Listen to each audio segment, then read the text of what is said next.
C'est Champagne en fête sur France Bleu Champagne-Ardenne et durant les fêtes, Michel Véron vous a fait découvrir les différentes techniques, les savoir-faire de vignerons au travers de cuvées mythiques. Aujourd'hui, pour clôturer cette série, la noble cuvée blanc de Blanc 2000 du Champagne Lançon. Le Champagne Lançon qui est une des plus anciennes maisons de Champagne. Ah oui, donc une maison de champagne créée en 1760, une très ancienne maison de champagne qui représente bien la tradition champenoise.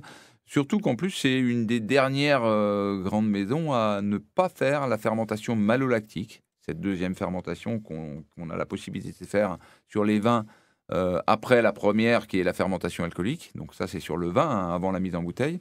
Et donc, jusqu'en 1950, tous les champenois ne faisaient pas cette fameuse fermentation malolactique.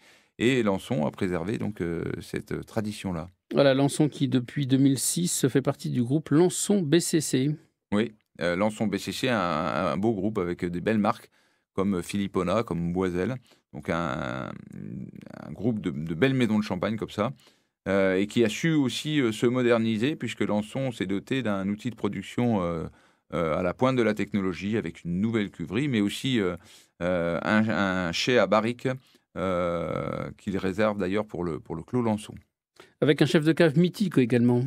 Jean-Paul Gandon, qui œuvre donc au Champagne Lançon depuis 1986 et qui est remplacé maintenant depuis 2014 par Hervé Dantan. C'est un flacon sobre et lumineux, et puis évidemment orné de l'incontournable croix de Malte emblématique de la maison Lançon. L'a vue. Donc dorée, cristalline, des bulles extrêmement fines. Donc ça, c'est certainement lié aussi à la longue durée de vieillissement sur latte des bouteilles avant dégorgement, puisque là, on est quand même sur 12 ans de vieillissement sur latte. Alors, le nez est épanoui, mais surtout, il est en mouvement perpétuel, hein. À chaque fois qu'on met le nez sur la flûte, on a de nouveaux arômes, de nouvelles senteurs, et on est à chaque fois surpris.